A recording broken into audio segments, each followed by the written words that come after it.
unreasonable. It's how you have to be if you want to change things. Relentless. Tenacious. The world's children need people like that. People who see impossible as incentive to try harder. Who find one good reason to keep going in the face of 1,000 reasons to stop. So, shout out to the hardcore. Because big problems need big solutions from big game players. You know the type. The determined. The persistent. The unreasonable. UNICEF, in more than 190 countries and territories. We never give up until the rights of every child are protected. Are you with us? UNICEF, for every child.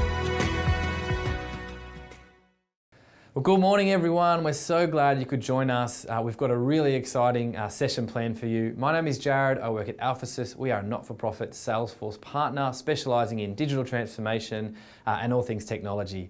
This morning we have got a treat. We are joined by the CEO of Salesforce ANZ, Pip Marlow, and she's going to be talking with the CEO of UNICEF Australia, Tony Stuart, and the COO of UNICEF Australia, Sarah Grattan. They're going to be talking about their recent project that they completed with us to implement Salesforce at their organisation with a bunch of other really great partners. They're going to be sharing lessons around that project, but also talking more broadly about leadership in the not-for-profit space, the role of leaders in innovation, in driving change, setting that culture, and sharing their insights for you guys. So we're really excited that they could join us and that you could be here. So I'm going to hand over to Pip, who's going to run this session for us. I hope you enjoy it. Well, there has never been a more important time to talk about leadership and change, because the world has been changed forever and leadership is more important than ever. And that is so true here in the not-for-profit space too. And that's why I'm really excited to have this conversation today. So Tony, let me start with you. What drew you to the not-for-profit sector? The first time I met you, you were not in this space. And as part of that, maybe tell us a little bit about UNICEF Australia at the same time. Well, firstly, UNICEF Australia. UNICEF Australia has to be one of the most inspirational organisations in the world. We're, I guess, the Red Cross of children. We're out helping and protect and save children wherever they are in the world. We would probably save more lives of vulnerable children than any other organisation on the planet. An incredible group of people. Doesn't matter whether it's in refugee camps, in the middle of war zones, or even in what I would say developed societies where we've got safety cracks which are just not working for children. You'll find UNICEF a very inspiring organisation. As for myself in this sector, well, probably like an awful lot of business leaders, there comes a time when you realise that what really drives you is not helping yourself, it's helping other people. In my last organisation, the NRMA, it was very much help was our DNA. And when the opportunity came to work for an organisation like UNICEF, which is about helping children, well, how fulfilling is trying to make the planet a better place for children? I agree. There's nothing more fulfilling. And it's a bold goal, isn't it, really? Because you are trying to change the world and doing an incredible job. But you can't do it alone. And that's why, Sarah, I'm a little curious to hear from you. You're the COO here. How long have you been here? And how does that role fit into living this dream and changing the planet? Thanks, Pip. So I joined UNICEF as a consultant initially back in 2017 to help Tony with the strategy, and it was UNICEF Australia's first corporate strategy. And then joined as the COO in mid-2018, really with sort of a mandate to help support deliver that strategy. And once I arrived and with strengthening the governance and looking at the finances and trying to put a strategic lens across that, I really realised that we had some challenges with our data and our information systems that were holding us back. It was really time that we needed to unleash the power of that data and analytics to be able to grow the organisation and realise our strategy. It's quite incredible. The word not-for-profit has always maybe just triggered me in some way, because it's all about for purpose. And so inside an organisation, having the operational excellence to be able to deliver at scale to make that purpose come to life is so important. Could you tell me maybe a little bit more about the journey you've been on in the last 2 years to make that happen? Yeah, and it has been 2 years, in fact. So when I arrived, I could run my household on my mobile phone, but I could not run the business on the mobile phone. So there were so many elements of the business that were still heavily paper-based or needed a lot of hands-on, for data in and out. It was cumbersome and complicated, and it was holding back particularly our fundraising team as to what that they could actually achieve. And they had great ideas, a lot of innovation, and the systems just couldn't deliver it for them. And so we really realised, and this had been brought up before by management in the past, but there hadn't necessarily been the appetite to go in and jump in with 2 feet into this very risky space. And there's been a lot of scary stories about how projects can go wrong.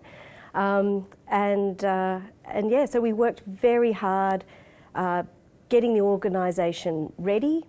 A year on strategy and planning. A year, I went to the board 3 times to talk about this project before. Then they started asking me, "Why haven't we done this already?" And that was really the time that we were ready to go. When I heard you talk, some messages in there. It's risky. So sometimes people don't want to take risk, and there's lots of obstacles, things that can hold you back. And that's why I think leadership is really important when you're trying to create a vision and create change. And Tony, from your perspective, leading the organisation through this, what was the role of the leader in change management, and getting the organisation behind this? Well, I think the first thing a leader needs to do in this environment, and I'm still an L-plate leader, but really understand where the market is, where you're going to position yourself in the market. So once we had agreed that with our board, the 2 big enablers were talent and systems. So it's much easier to grow the talent because there isn't often the capex involved. In this particular case, our board was risk adverse. We got a new chair in Anne Sherry, and she just said straight away, "Tony, you can't grow an organisation without growing the systems as well." I will say at that stage, I had a lot of experience out in the systems world with some of the key players. When we did a market scan, of the 3 big providers, there was only Salesforce who really said it was about not-for-profit and for purpose, and they had the product. I felt that I wasn't buying a product which was coming out of a bank and being somehow reconfigured into a not-for-profit. So we were very conscious that we are a different operating environment. We're not customers with transactions. We're donors with retention. It's subtle, but it's quite important in the not-for-profit where there are donors and donor retention. So we've found that what we lined up in a row was the right products, the right systems integrators, and the right people in-house. And this is probably the first project in 40 years, and certainly 25 years as a CEO, that I've seen has come in very successfully when it comes to a CRM implementation. And I think all of those 3 things just came together really well. One of my favourite texts ever is actually from you saying almost that verbatim. So I screenshotted it and saved it and sent it to the team, because that's what you want to hear. The success, in partners like ours is we want to hear that you're doing the thing that you need to do, delivering services, doing your fundraising. When all of that is happening successfully, then we're happy because we want to see you guys doing what you do best. So but more importantly, boards have got to get confidence. Because I'm also on other boards, even though I'm a CEO here, I know how boards are very nervous of CapEx, particularly when it's from a not-for-profit, because it's not like shareholder capital. So experience makes such an importance, and I think having credibility in this project, I feel, has already helped colleagues in the sector. I'm interested just to maybe drill down on that a little bit more, because I think the impact of COVID has meant that we all need to design for more uncertainty. So Sarah and I were talking before, an annual plan. We did our annual plan and a month later COVID hit, and my annual plan was never looked at again because the world changed overnight. So how do you think other not-for-profits should be working with boards around designing for uncertainty but still doing the great work that allows you to get the job done? How are you balancing that, and what advice would you give in that regard? I think disruption is here to stay. If it wasn't COVID, it would have been something else. And we've got to learn to live with change. This sector doesn't like change. Probably if I had to choose one fundamental difference between the people in this sector and the for-profit sector, more adversity to change. Gosh, we're always doing something different. Well, that's what life is. People don't think about change when it comes to their own careers and moving around, but organisations need to adapt faster than ever before. Now, in our case, at UNICEF Australia, we've got a new dance floor. but we can't turn up on that dance floor with the same dresses. We're going to have to keep evolving. We're going to have to be looking at a lot more product innovation now that we've got the systems to go with it. Because if we don't, our customers aren't sitting there, or our donors, with the same channels and the same products. We have to find a way to connect to them in a very, very busy world. And I think, Sarah, you must have been doing a bit of dancing through COVID.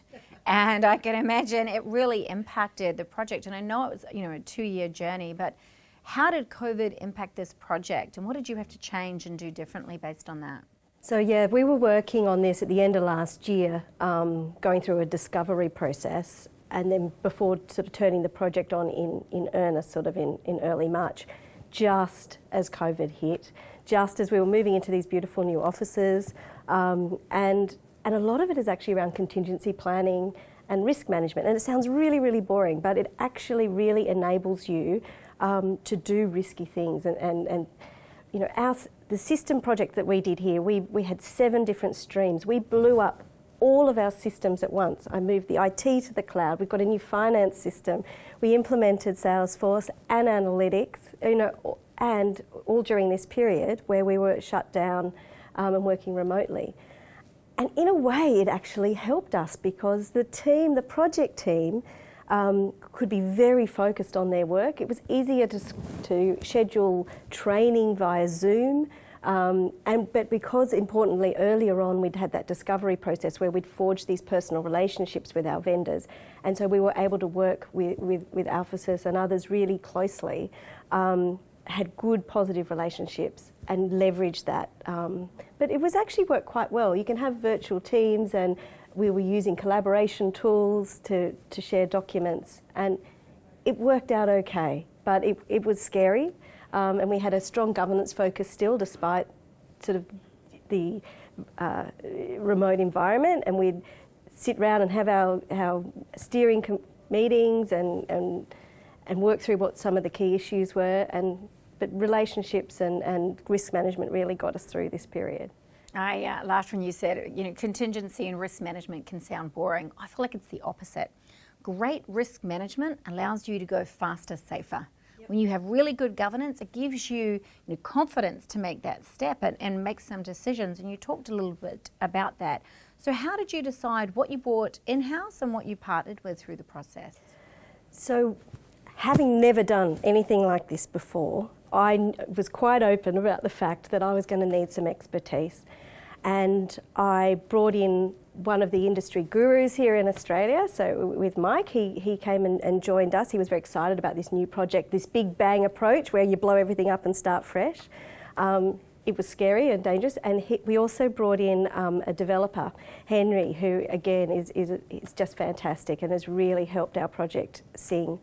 And we also had a fundraising specialist from our marketing team, and they became our little internal team that really could have the technical excellence to be able to deliver this. And then with the vendors, we worked very closely with them. They were not-for-profit specialists, which I think is very, very important to the success of this project, because we weren't, the IP was already there, the understanding of the complexities that we deal with were already known to the project, and we're building on the industry and all those that have gone before us. And the other expertise, by reaching out to our other UNICEF offices to find out lessons learned, what went right, what went wrong, what do I need to avoid. Big rooms of consultants arguing over business rules was a clear thing to avoid. And also the not-for-profit sector in Australia here has been very supportive and sharing information and ideas, which helps the sector as a whole. So it's been really, really great. And Pip, one of the key things here is that it wasn't just the implementation, it's, as you mentioned earlier on, the governance. The governance, when these projects go awry, the first thing is CIOs and CEOs are explaining to board delays, scope creep or scope reduction, cash overrun. One of the things that I've believed, and I brought this across from my background in construction with airports, is I've always believed that for key projects you have an independent chair.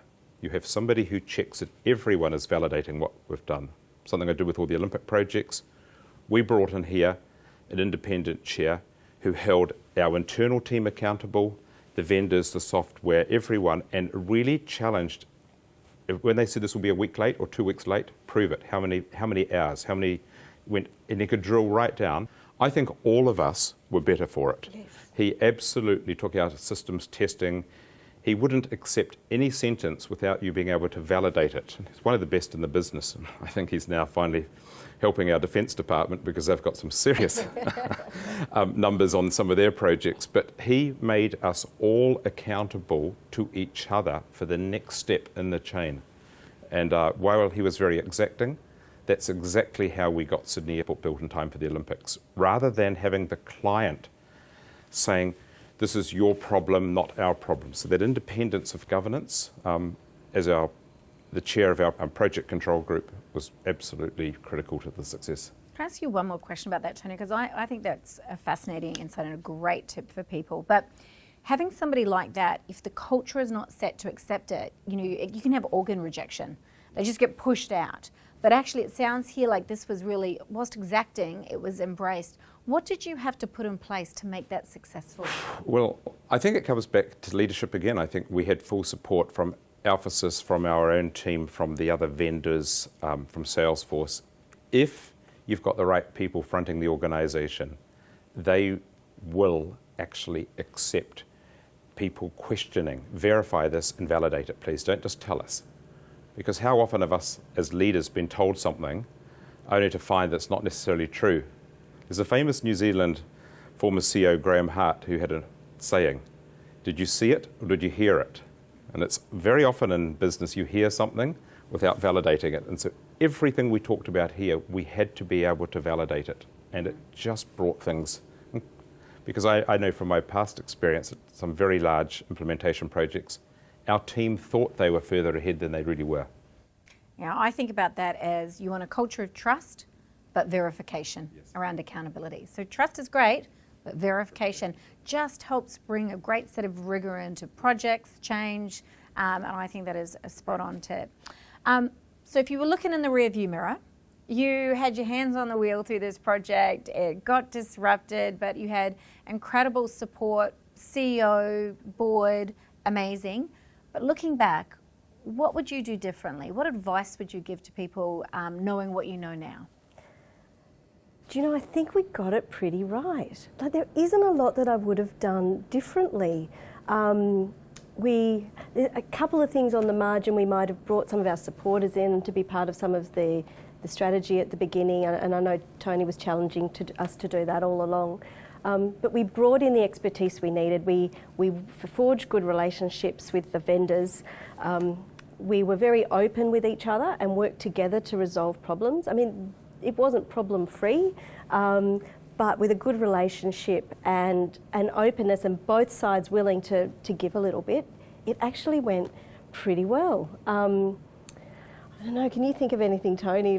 Look, I think this applies to everyone in the not-for-profit sector. One of our great dangers is that we believe we know our customer and we know our donor.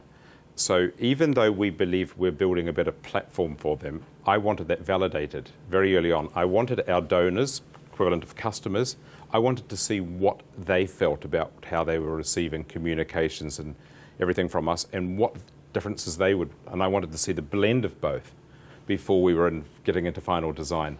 There's always a temptation in not-for-profit to say, oh no, we know what our customers want. And I don't think that sits just in not-for-profit, by the way. I was going to say the same thing. I was thinking in my head, that's not just a not-for-profit. So I think you really do need to make sure that you're looking through both sides of the looking glass very early on before you start getting into final design. So it's an incredible digital transformation. What's possible now that you couldn't do before? Well, as Sarah said, I could run the business now on a mobile phone. I think that we can share great connectivity. We're part of a global brand. We can make sure that there's going to be a lot more connectivity across. We can inspire our colleagues to be part of this. But I really do believe that we have the foundation, and I'd put it back out there to Salesforce and other organisations. We have the dance floor, that there are modules further down the track, whether it be philanthropy, workplace giving, new channels into government revenues. I believe that there are much more modules that we can add on to this. If Einstein and Tableau have been the generation of 2021? What is it going to be in 2025? So we're only as good as we can find the right dance partners to really make this dance floor work. And if I could add to that as well, so the things that we can do now is we've got a 360-degree view of our customer that we didn't have before. We can link our marketing system together with the data. The phones ring, and we know that who that is on the phone and what their history and their case has been over time.